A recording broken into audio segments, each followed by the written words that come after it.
Science Officer Thexandra ran the bioscanner for the 4th time, hoping the results would finally make sense. They didn't. If anything, the readings became more disturbing with each scan.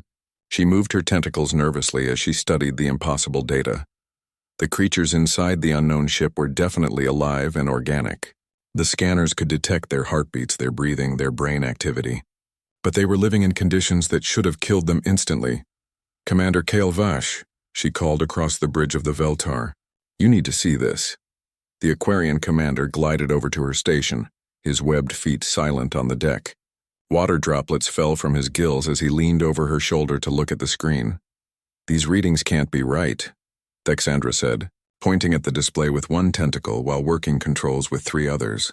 "Look at the atmospheric analysis of their ship." The screen showed a breakdown of the air inside the human vessel. Kale Vash read the numbers and felt his gills flutter in shock. 21% oxygen? He whispered. "That's impossible. Oxygen in those concentrations would burn through living tissue." "That's not the worst part," Thexandra continued. "The atmospheric pressure is 14.7 pounds per square inch. That's enough to crush most species. The temperature varies between 68 and 72 degrees on their temperature scale, which puts it right in the death zone between what Thermians need to survive and what Cryonians can handle." Kale Vash studied the readings more carefully. Every Federation species needed very specific conditions to live. The Aquarians needed high humidity and cool temperatures. The rock-like Petrosians needed dry heat and low oxygen. The energy-based Luminari couldn't exist in physical atmosphere at all. But somehow these creatures were living comfortably in conditions that were deadly to everyone. "What about radiation exposure?" he asked. Thexandra switched to another display. "That's even worse.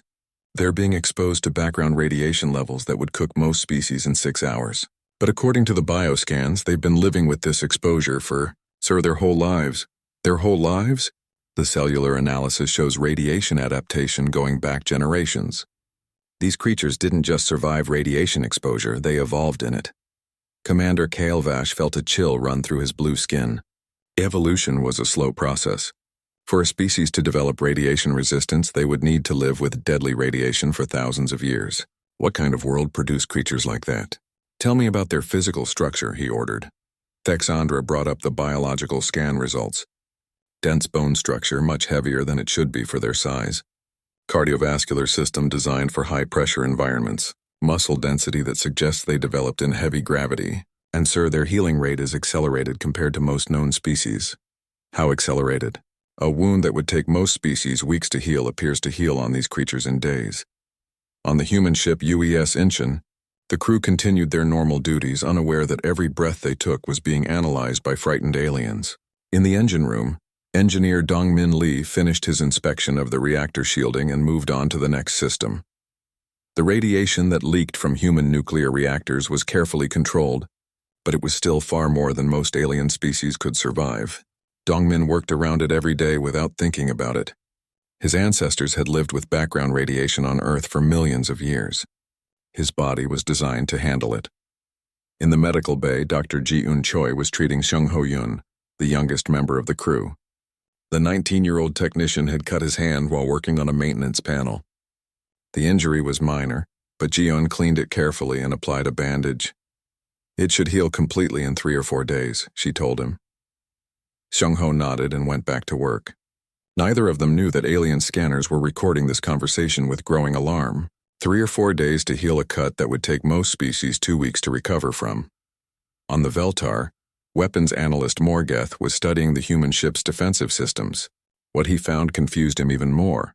"Commander," he reported, "their defensive systems are minimal. Basic metal armor, simple energy shields powered by their reactor. No quantum barriers, no particle deflectors. A single Federation photon torpedo would probably destroy them." "Then why aren't they afraid?" Kale Vash asked. "I don't know, sir. Either they don't understand the danger or what? Or they have something we're not seeing." Back at the science station, Thexandra was comparing the biological data to the Federation's extensive database of known species. Every comparison came back with the same result. Impossible. "Sir, I've checked their biology against every known form of life in the galaxy. These creatures shouldn't exist. The conditions they live in would kill Cryonians, Thermians, Aquarians, Petrosians, and Luminari. Even the hardy scorpions couldn't survive that level of oxygen exposure. What are you suggesting? I'm not sure, sir. Maybe they're artificial life forms, advanced robots designed to look biological? Commander Kailvash considered this possibility. Advanced civilizations sometimes created artificial beings that could survive in harsh conditions. But the scans showed clear biological processes: blood flow, neural activity, organic metabolism. Run a deep tissue scan, he ordered. Check for artificial components. The scanning beam intensified, penetrating deeper into the human ship. In his quarters, Captain Hyunwoo Kim felt the stronger scan as a slight tingling sensation on his skin. He smiled slightly and continued reading his tactical reports. The results of the deep scan came back quickly. Thexandra stared at them in disbelief. Commander, they're completely organic. No artificial components, no cybernetic enhancements, no protective modifications. They're natural biological creatures. Natural creatures that can survive in conditions that would kill everything else we know about. Kailvash said slowly. Yes, sir. The bridge of the Veltar fell silent as the implications sank in. These weren't primitive aliens stumbling around in space. These were creatures that had evolved to survive in conditions that the Federation considered uninhabitable. They came from a world so harsh that it had turned them into living things that could exist anywhere. Sir, Thexandra said quietly. What if their homeworld is worse than their ship? Kailvash didn't answer immediately.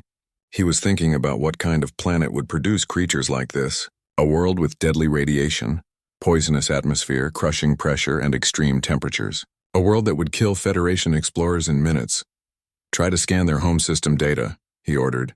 See if we can find information about where they came from.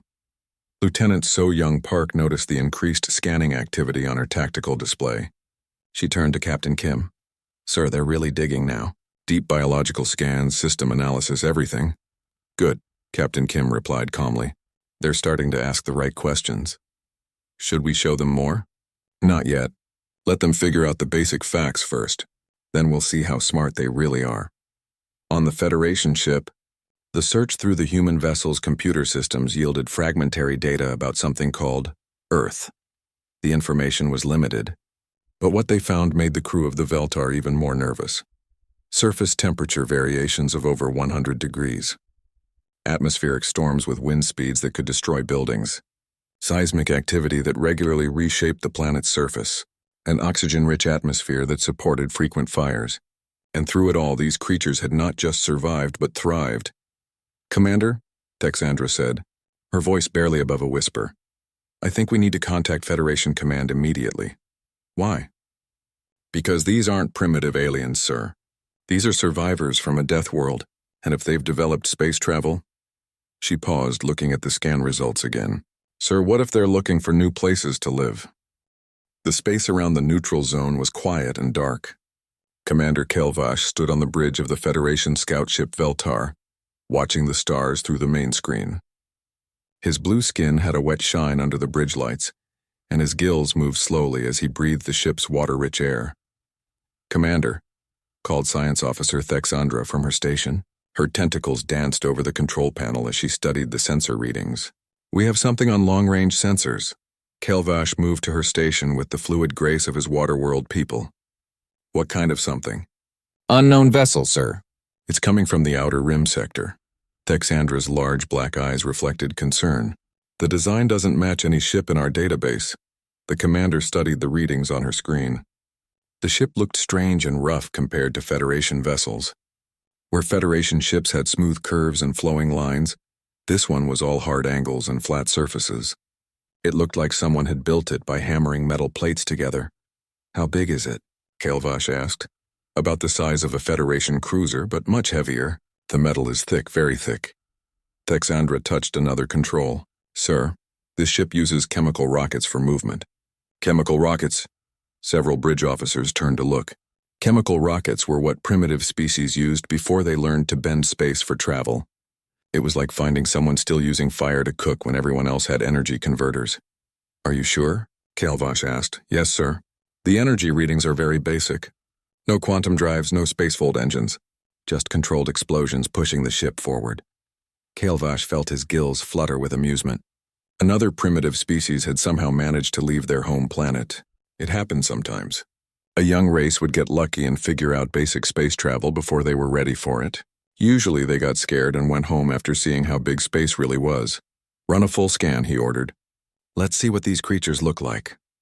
The scanning beams reached out from the Veltar and touched the unknown ship. On the Federation vessel, the crew gathered around their stations to see what they would find. Far away, on the bridge of the human warship UES Incheon, Captain Hyun-Woo Kim felt the gentle vibration of the scanning beams hitting his ship's hull. He was a tall man with short black hair and calm eyes. His uniform was simple and practical, nothing like the fancy clothes Federation officers wore. "Captain," said Lieutenant So-Young Park from the tactical station. She was younger than the captain, with sharp eyes that missed nothing. "We're being scanned." "Deep scan, very thorough." Captain Kim nodded slowly. "Let them look. They'll learn what they need to know." "Should I raise shields?" Park asked. "No, keep everything normal. Let the crew do their regular work." Park looked puzzled but followed orders. Around the bridge, the human crew continued their duties as if nothing was happening. Communications Officer Minho Jang worked on his translation programs. Navigation Officer Yun Mi-han checked their course. Everything looked routine and peaceful. Back on the Veltar, the scan results started coming in. At first, everything seemed normal for a primitive ship. The hull was made of simple steel alloys. The power came from a basic nuclear reactor. The weapons were crude kinetic projectiles and chemical explosives. Typical pre-contact civilization, weapons analyst Morgeth reported. He was a tall, thin creature with gray skin and forearms. Primitive but functional. No energy weapons, no quantum shields. They're probably scared and trying to look harmless. But Science Officer Thexandra was frowning at her readings. Something was wrong with the biological scans of the crew. The numbers didn't make sense. "Commander," she said slowly, "I'm getting strange readings from the crew areas." "Strange how?" "The life support systems are all wrong. The temperature inside that ship would freeze a thermion and cook a cryonian at the same time. The air mixture includes a highly reactive gas that should dissolve living tissue. And the radiation levels." She paused and checked her instruments again. "Sir, nothing should be able to live in those conditions." Kailvash moved closer to her station. "Explain." "The creatures inside that ship are being exposed to enough radiation to kill most known species in a few hours. Their atmosphere contains 21% oxygen, which is basically poison gas. The temperature and pressure readings are in what we call the death zone for biological life. Then they must be wearing protective suits," the commander said. "That's what I thought. But the bioscans show they're not. They're completely unprotected. And sir," Thexandra's voice dropped to a whisper, "they're not just surviving.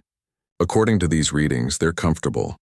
On the human ship, Engineer Dongmin Lee was doing his daily check of the reactor core. He wore only his regular uniform as he worked with components that would require full environmental suits for most alien species to even approach. The radiation that worried the Federation scanners was just background noise to him. In the medical bay, Dr. Ji-eun Choi treated a crew member who had hurt his hand during equipment maintenance. She worked quickly and efficiently, not knowing that the alien scanners were recording how fast human wounds healed and how strong human bones were. "The scan is very detailed," Lieutenant Park reported to Captain Kim. "They're looking at everything, our hull, our engines, our crew." "Good," the captain said. "The more they see, the better." "Sir, should we try to contact them?" Captain Kim smiled slightly. "Not yet. Let them finish their homework first." On the Federation ship, confusion was growing. The scan results made no sense. How could biological creatures survive in conditions that would kill everything else in the galaxy? How could they be so calm when facing unknown aliens? "Run the scan again," Commander Kailvash ordered. "Check for equipment failure." "I've run it 3 times, sir." "The results are the same." The commander stared at the readings. Either their equipment was completely broken, or they were looking at something that shouldn't exist. Creatures that could live in poison air, survive deadly radiation, and function in impossible temperatures. "Sir," Thexandra said quietly, "what if these aren't primitive creatures? What if there's something else?" Kailvash felt his gills close tight with worry. What if indeed? What if this ship that looked so simple and harmless was actually carrying something far more dangerous than they had imagined? The human ship continued its steady course through space, showing no signs of fear or aggression. To the Federation crew, it looked like a harmless primitive vessel, but the scan results suggested something very different. something that made no sense according to everything they knew about life in the galaxy. Captain Kim stood quietly on his bridge, knowing that somewhere out there, aliens were getting their first real look at humanity. He wondered how long it would take them to understand what they were really seeing. "Maintain course and speed," he told his crew, "and keep everything normal. They're not ready for anything else yet." Psychic Officer Telmiran closed his large golden eyes and reached out with his mind toward the unknown ship. As one of the few Zephyrians in Federation service, his ability to read emotions across space made him valuable for first contact situations. Most species felt fear, curiosity, or confusion when meeting aliens for the first time. Understanding these emotions helped Federation diplomats know how to approach new civilizations. But as Telmiran's consciousness touched the minds aboard the human vessel, he jerked back in his chair as if he had been burned. "Officer Telmiran?" Commander Kailvash noticed the Zephyrian's sudden movement. "What did you find?" Telmiran opened his eyes slowly, his normally pale blue skin now showing darker patches of concern. "Commander, I need to scan them again. What I felt can't be right. What did you sense?" "No fear, sir. No confusion, no curiosity about us. They know we're here, they know we're scanning them, and they're not afraid at all." Kailvash moved closer to the psychic officer's station. Telmiran had never been wrong about emotional readings before. His people were born empaths, able to feel what others felt across vast distances. If they're not afraid, what are they feeling? Telmiran closed his eyes again and carefully extended his psychic senses. This time he was ready for what he found, but it still made him uncomfortable. "Patience, sir. Controlled patience, like hunters waiting for prey to come closer." "Hunters?" "Yes, sir. Every mind I touch has the same feeling. They're watching us, studying us, waiting for something. And underneath that patience..." Telmiran paused, his skin darkening further. "Sir, they're all thinking about violence. Violence against us." "Not exactly. It's more like they're always thinking about violence. It's part of how they think, like breathing or seeing. They consider violence as naturally as we consider swimming." On the human ship, Captain Hyunwoo Kim was indeed thinking about tactical options. Not because he planned to attack the Federation vessel, but because thinking tactically was how humans survived.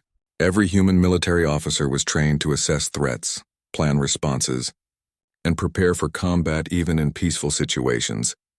They've added a psychic scan to their sensor sweep. Lieutenant So Young Park reported from her station. "I feel it," said Communications Officer Minho Jang, rubbing his temple. "Like someone trying to peek inside my head." Captain Kim nodded. "Stay calm. Let him look. He'll learn what he needs to know." "Sir, should I prepare defensive countermeasures?" asked Chief of Security Taehyun Oh. "No, but have your teams ready to respond if needed." Chief O nodded and quietly sent messages to security personnel throughout the ship. The human crew continued their normal duties, but now every person was mentally preparing for possible combat.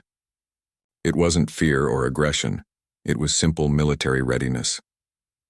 Telmiran felt the shift in the human's mental state immediately. "Commander, they just went to some kind of alert status. Not panic, not fear. It's like they all became more focused." "Focused on what?" "On us, sir. They're all thinking about us now, but not the way most species do during first contact. They're analyzing us, studying our ship, our capabilities, our weaknesses." Navigation Officer Eunmi Han was doing exactly that. While maintaining her normal duties, she was calculating attack vectors, escape routes, and defensive positions. It was standard procedure for human naval officers when encountering unknown vessels. Weapons specialist Hyejin Kwan had her hands dancing over her control panels, not activating anything but confirming that all systems were ready to respond instantly if needed. She could have the ship's main guns powered and targeted in less than 10 seconds. Engineer Dongmin Lee continued his maintenance work, but part of his mind was considering how to maximize reactor output if they needed emergency power for weapons or engines. Every human on the ship was doing this, maintaining normal activities while mentally preparing for combat. It was so natural to them that they didn't even think about it consciously.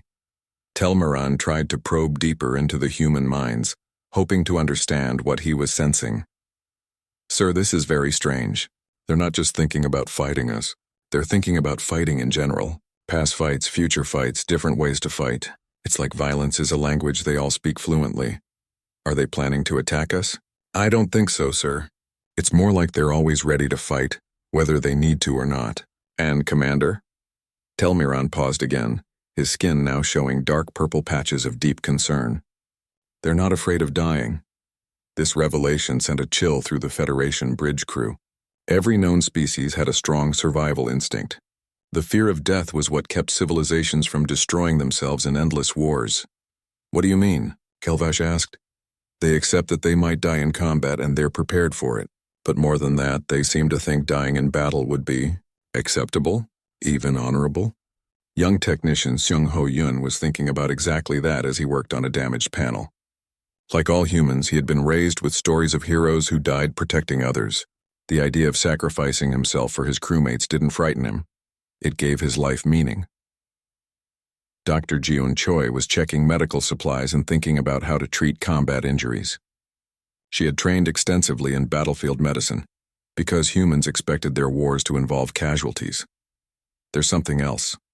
Telmiran continued. They're confident. Very confident. They don't think they would lose if we fought. Based on what? Our ship is more advanced than theirs. I don't know, sir. But they believe they would win. All of them believe it. Commander Kelvash studied the tactical display showing both ships. The human vessel looked primitive compared to the Veltar. Its weapons were crude, its defenses were basic, and its technology was centuries behind Federation standards. So why did its crew feel so confident? Tell me more about their emotional state, he ordered. Telmiran concentrated harder, trying to understand the alien minds he was touching. They're calm, sir. Calmer than most species would be in this situation. But underneath the calm, there's something else. Excitement? No, not excitement, anticipation. Anticipation of what? I think they're looking forward to seeing what we do next. Like this is interesting to them instead of frightening. Captain Kim was indeed finding the situation interesting. First contact with an alien civilization was something humans had wondered about for centuries, but he wasn't approaching it as a diplomat or a scientist. He was approaching it as a military commander meeting a potential threat or ally. They're still scanning us, Lieutenant Park reported. Good. The more they learn, the better their decision will be. What decision, sir? Captain Kim smiled slightly. Whether they want to be friends or enemies. The human captain's words would have terrified Telmiran if he had heard them. The psychic officer was already disturbed by what he sensed from the human crew. Commander, I recommend we move to a safe distance immediately. Telmiran said urgently. Why? Are they preparing to attack? No, sir. But they're apex predators. Every single one of them. They've evolved to hunt and kill, and they see everything, including us, as either prey, competition, or allies in hunting.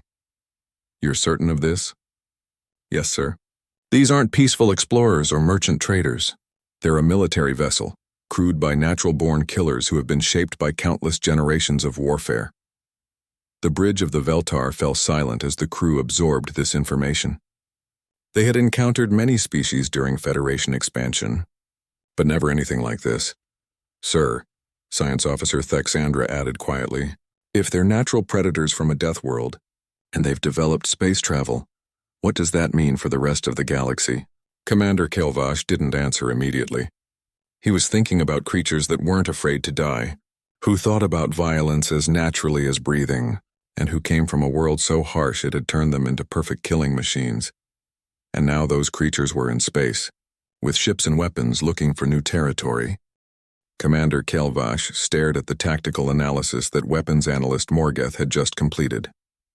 The four-armed gray alien had run every scan possible on the human vessel's weapons systems, and his findings made no sense according to Federation military doctrine.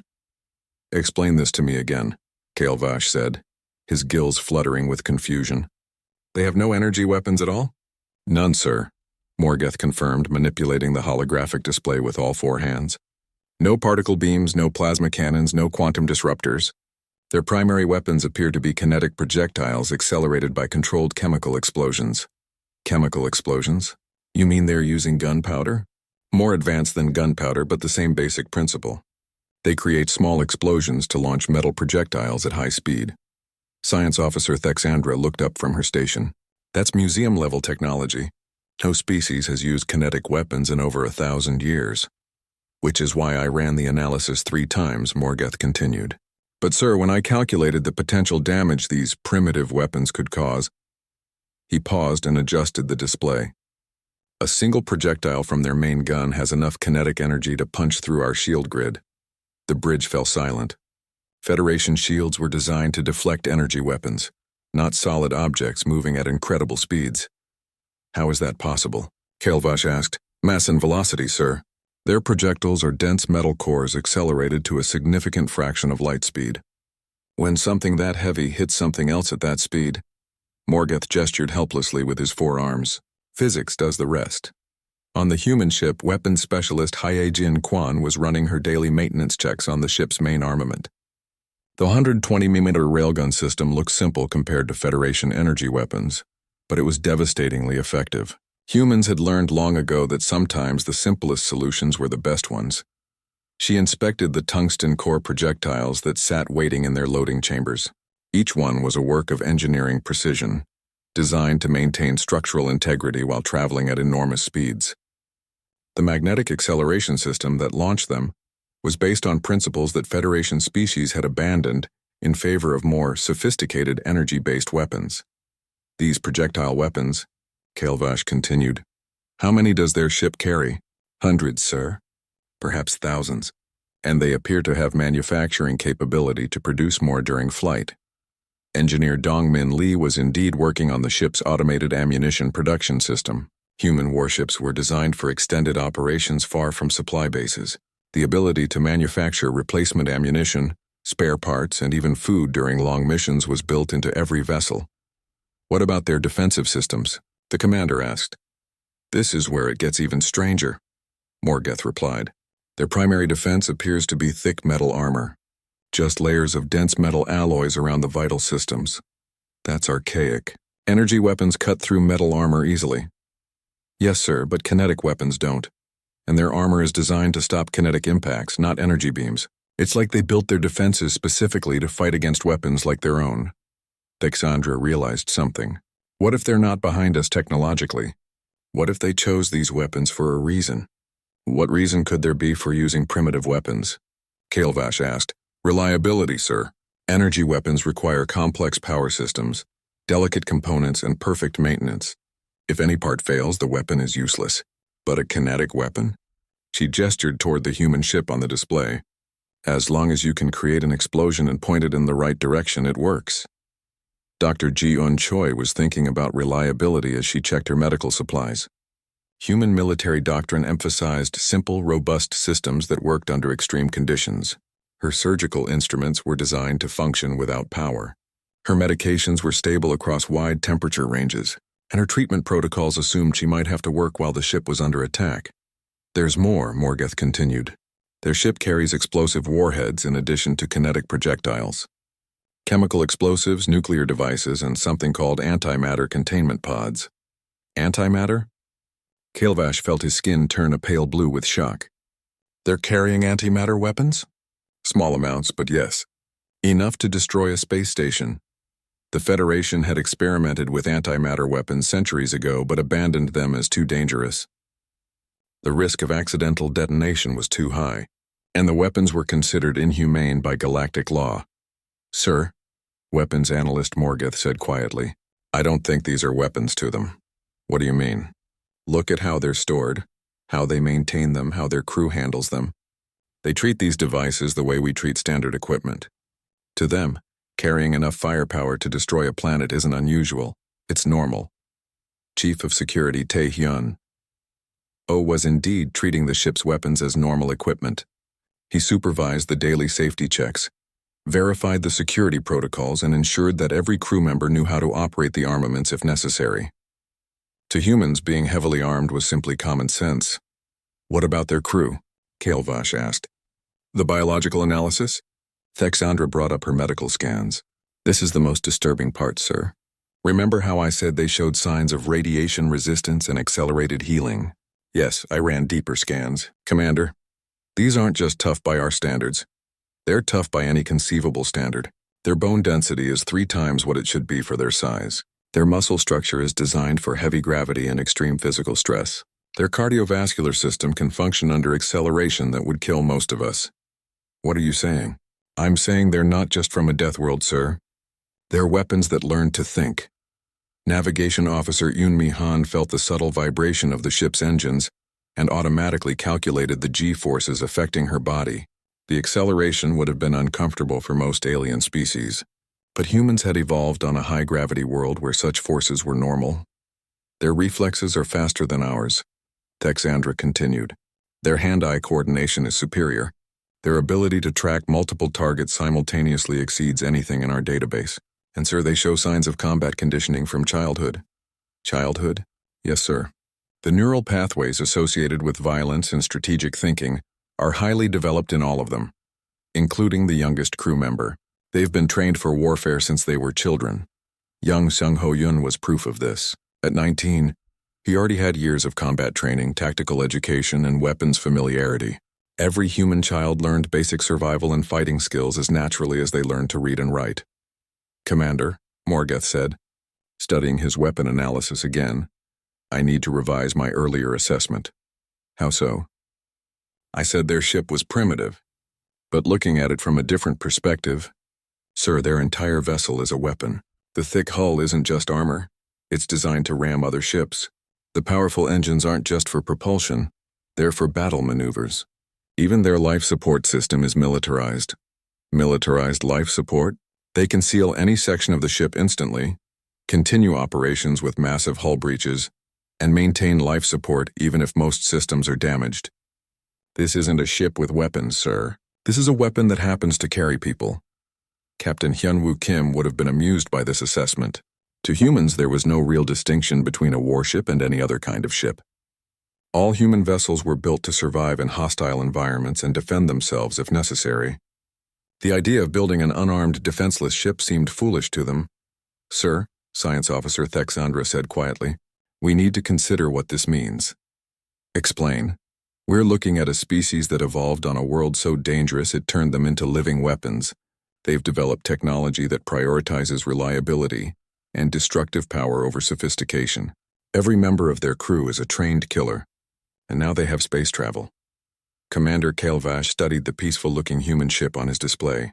It drifted through space, showing no signs of hostility, no aggressive actions, no threatening moves. But according to his analysis, it was the most dangerous thing he had ever encountered. What do we do? He asked. I don't know, sir, but we need to decide quickly, because if they're explorers looking for new territory, and they find it occupied. Texandra didn't finish the sentence.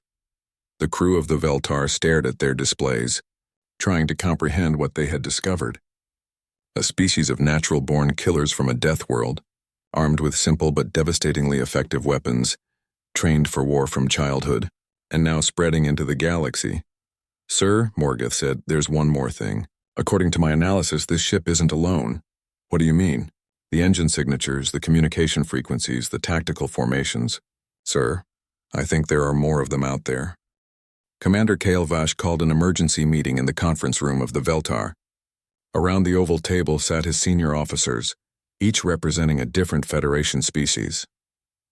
The holographic display in the center showed the human ship, still drifting peacefully through space, unaware that its very existence was causing panic among some of the galaxy's most advanced civilizations.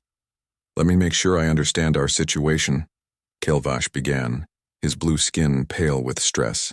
We've encountered a species of natural predators from a death world. They use primitive but extremely effective weapons. Every member of their crew is a trained killer, and weapons analyst Morgoth believes there are more ships like theirs in the area. That's correct, sir, Morgoth confirmed with all four arms folded nervously. I've detected at least 12 similar engine signatures within sensor range. They're spread out in a search pattern. A search pattern for what? Asked Science Officer Thexandra. For us, perhaps, suggested Psychic Officer Telmaran. His golden skin showed dark patches of fear. I can still sense their minds. They're not just exploring, they're hunting. Medical Officer Yelandra, a tall crystalline being from the Silicon world, spoke up. From a biological standpoint, these creatures represent an evolutionary impossibility. Nothing should be able to survive the conditions they live in, yet they thrive in them. If they're looking for new worlds to colonize, and she didn't need to finish. Everyone in the room understood. Most Federation worlds would be paradise planets to creatures from such a harsh environment. And if humans could live anywhere, they could expand anywhere. What are our options? Kyle asked. We could try to establish peaceful contact, suggested Communications Officer Haviland, her insect-like antenna twitching nervously. Maybe they're not hostile. The psychic scans suggest otherwise, Telmiran replied. These are not peaceful explorers. They think like hunters, they're equipped like killers, and they show no fear of death in battle. Then we warn Federation Command immediately, said Navigation Officer Quexmill. His rocky Petrosian features showed the equivalent of deep concern. Let the military handle this. And start an interstellar war? Thexandra asked. We don't know their intentions yet. Their intentions don't matter, Morgoth interjected. If even a few of their ships reach Federation space, they could destroy entire colonies before we could respond. Our weapons aren't designed to fight kinetic projectiles traveling at relativistic speeds. The debate continued for several minutes, with each officer arguing for different approaches. Some wanted to flee immediately. Others wanted to attempt communication. A few suggested a preemptive strike. While they still had the advantage of surprise, the discussion ended abruptly when Communications Officer Haviland's equipment started beeping urgently. Sir, she said, her antenna vibrating with alarm. I'm receiving a transmission from the human ship. They're trying to contact us. On what frequency? Standard Federation communication protocols, sir. And Commander? She paused, checking her instruments again. They're speaking perfect galactic standard. The conference room fell silent. Perfect galactic standard meant the humans had been listening to Federation communications for a long time. Long enough to learn the language completely. Put them through, Kael'vash ordered. The holographic display changed to show the interior of the human ship's bridge. Captain Hyunwoo Kim appeared in the center of the display, looking calm and confident. Behind him, the human crew continued their duties as if nothing unusual was happening. Good morning, Commander Kael'vash, Captain Kim said in flawless galactic standard.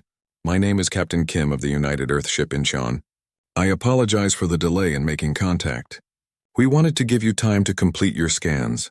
Several Federation officers gasped. Not only did the human know their commander's name, but he had been allowing them to scan his ship. How do you know my name? Kael'vash asked. We've been monitoring Federation communications for the past 8 months, Captain Kim replied easily. Your name appears frequently in the fleet databases.